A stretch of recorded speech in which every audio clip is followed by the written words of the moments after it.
Mainman Mademan here. Y'all know how I get down. We talking boxing. What up to the fam? What up to everybody in Mainman Mademan's boxing form? Hey, look, man, so the thing is this. Word on the curb, according to some of the reporting that's coming out about the upcoming fight that's been agreed upon between Terence Crawford and Errol Spence Jr.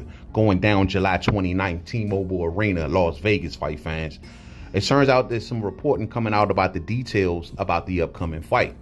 And according to Michael Benson, it looked like this fight will have a two-way rematch clause. I repeat, a two-way rematch clause that either fighter or the loser of that fight can initiate within 30 days of the fight.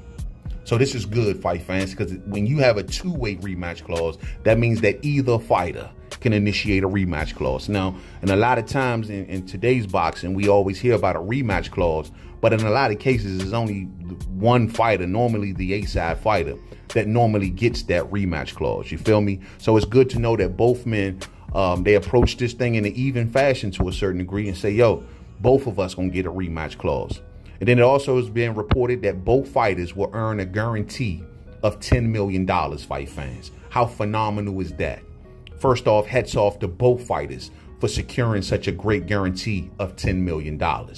This is night and day, right, fight fans, from what we were hearing last year when they were offering Terence Crawford 35% of total revenue on the whole show. And, you know, he asked for the ability to approve expenses and so on and so forth.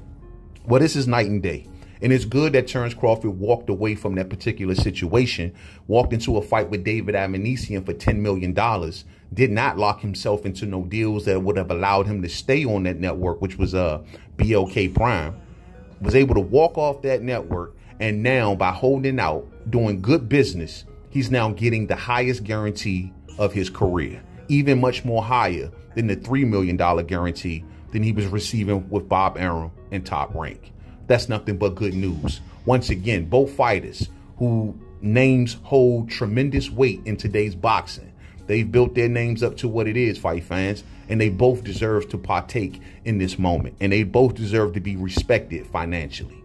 So this is good stuff. Now, there was a lot of boxing fans during that time who thought that Bud Crawford was doing terrible business. Some people were calling him bad business Bud.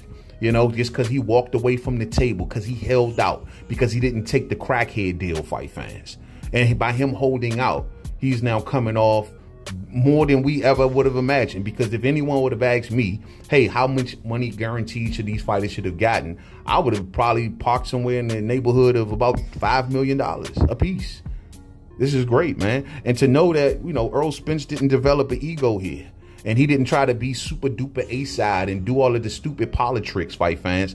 To know that he did that, respect, man. Respect. You know what I'm saying? And both men are getting the exact same thing because both men bring tremendous treasure to this particular fight. A lot of people want to run around and say that Terence Crawford can't sell.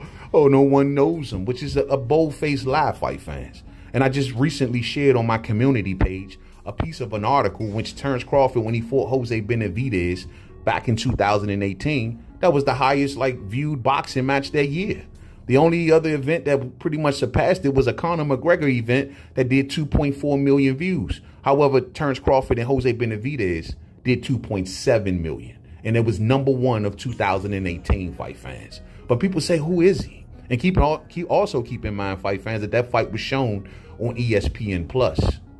So it's very interesting. But the thing is that Terence Crawford has always been a big name.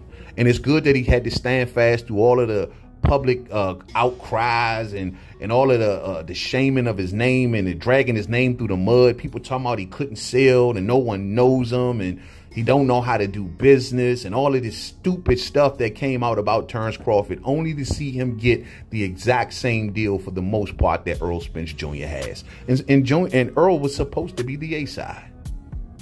It's very funny how things work that way. Turns out Terence Crawford is a crackerjack at business. You know what I'm saying? From securing a high guarantee of $3 million, which no one else at the welterweight division had during that time. Also, I mean, from moving over to BLK Prime, picking up an easy, quick $10 million off David Avanesian. People thought he was insane then. Suing Bob Arum to get out of his contract to ensure that Bob Arum would not have no tentacles left in him to try to bring that WBO belt back, you know what I'm saying, really decreasing Crawford's value, where he sued himself out of his contract. People thought he was wrong for doing that. And look how it worked out. You all were wrong, you know what I mean? Especially the Spence fans. And you're going to be wrong about the outcome of this fight as well when you see Errol Spence Jr. knocked on his back. But it is what it is, man. Congratulations to both fighters. The details of this fight, man, make me smile. I'm happy for both guys. They deserve it. And I'm glad that PBC and whoever else, their managers, they came together and they put this thing together the right way. Real spill. Thumbs up on the way out if you didn't hit it on the way in. Share. Rock the bells. I keep telling y'all, man, I wonder how some folks, man, how y'all look at business, man. If Bud would have took that crackhead deal that y'all wanted him to take back in the day, last year, if he'd have took that crackhead deal, man, and he'd have left this deal on the table, man, he'd have been kicking himself. Good thing he didn't listen to a lot of his critics. Now, right. To the next video. Peace out.